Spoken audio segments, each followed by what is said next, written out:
What's up, guys? My name is Jerry, and today's video is going to be on the New Orleans Pelicans, and we're going to be talking about how their front court is going to be a matchup nightmare, and we're going to jump right into the video.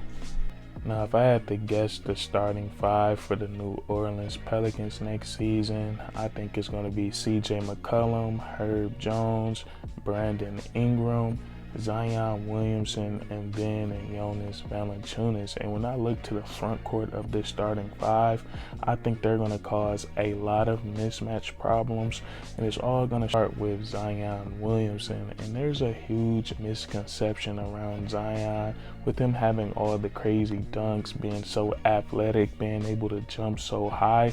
A lot of people think he is just a dunker, but there is so much more to his game than just dunking. He's also a great finisher around the rim. He has great body control. He can finish with the left and the right hand. He can pass the basketball.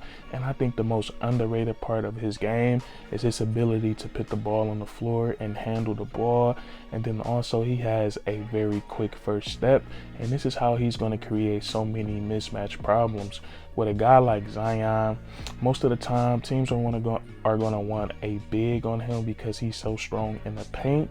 And with Zion having a big on him, he can get the ball from the perimeter, and 9 times out of 10 his quick first step is going to allow him to go right past that big and get an easy layup or dunk. And once he abuses that for a period of the game, defenses might want to make an adjustment, and they're going to want to put a smaller, quicker player on Zion. But that will also be a mismatch problem because Zion has so much strength and so much brute force. He can take that smaller player down to the post, back them down, and that can be an easy layup or dunk. And I think things like this are going to open up so many things for other guys on the team, especially in the front court. We can look at a guy like Jonas Valenciunis. Now we look at Jonas Valenciunis, who I think is one of the more underrated players in the NBA today. He's a guaranteed double-double. He's coming off a season where he averaged around 17 points per game to go along with 11 rebounds. And we look at his playing style and his skill set. He likes to play in the post a lot. He can finish with his size and brute strength while also having that perfect mix of the soft touch around the rim.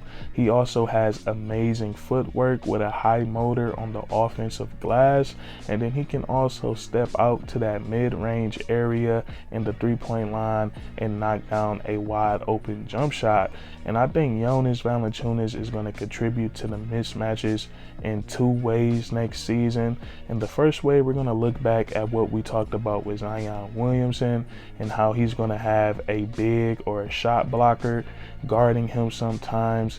And that leads to the question, if that happens, who's going to guard Jonas Valenciunis? And with the state of the NBA today, it seems like these lineups are getting smaller and smaller. So 9 times out of 10, there might be a guy guarding Jonas Valenciunis who's not a low post defender or a shot blocker. And Coach Willie Green is the type of coach to exploit that mismatch until the opposing team decides to make an adjustment. And then also the other way we can look at, or the other thing we're going to look at with Jonas Valenciunis, which is going to be very important, and we're going to be sticking with Zion Williamson.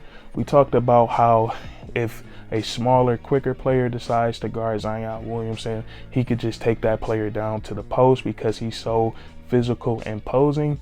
And when you have a player operating in the post, you want to have some great spacing, and some of the best spacing you can have is when all 4 of the other players are out on the 3-point line. So this is going to be very important for Jonas Valenciunis, and he's going to play a huge role in the offense because if guys decide to help or double off him, he has to be ready to knock down that 3-point shot.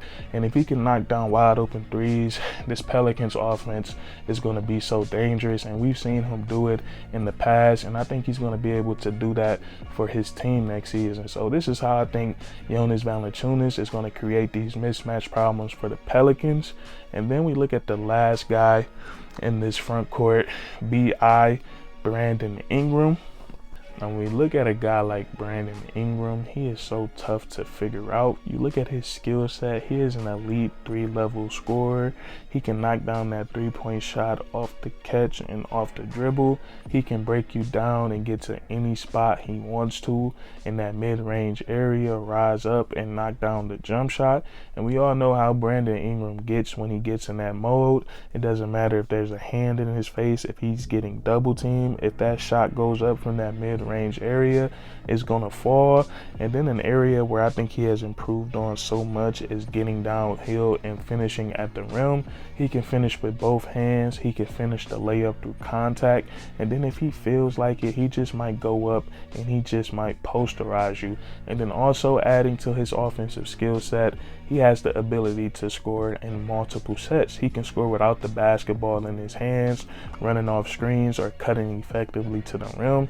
He can score in isolation, and then he's really underrated in the pick and roll as he's gotten really better as a playmaker. So you take this skill set and a guy that can score in so many different situations, and then you add it to the physical profile that Brandon Ingram has. He stands at 6'8" with a 7'3" wingspan, so it really makes it hard to contest his jump shots. So when you look at all these things, it's really hard for opposing teams to find the right defender, and 9 times out of 10 you can't to throw at Brandon Ingram. You try to throw a taller player with some length on him, he has the ability to break that player down and blow past them and get to the rim. Or you might want to throw a player with some lateral quickness on him that can stay in front of him, but then you risk Brandon Ingram just shooting right over that smaller player. So he is a tough cookie to crack, and usually 9 times out of 10 when he's in rhythm coming down the stretch into these ball games, teams have no choice but to double Brandon Ingram. But with the Pelicans fully healthy and reloaded, it's going to be hard for opposing teams to make that decision when it comes to double teaming, because there's going to be so many other scoring threats on the court. There's going to be CJ McCollum, there's going to be Brandon Ingram, Zion Williamson, Jonas Valenciunis. All those guys can score the ball, so it's going to make it hard for teams to make that decision on who to double team. And I think Brandon Ingram is just going to allow so many open shots for all of his teammates, for CJ McCollum, for Herb Jones, especially Zion Williamson. Him and Brandon Ingram, those two guys are going to eat off of each other. And I think the Pelicans offense is going to be so dangerous next season, and it's going to start with their front court, and all of these guys are going to feed off of each other. But that's really going to be it for this video, man. I just want to touch on how the Pelicans, how they're going to cause so many mismatch issues next season. And if you enjoyed, leave a like, comment down below if you agree or disagree, and then subscribe for more weekly content. We do this all the time, man. And that's curtains.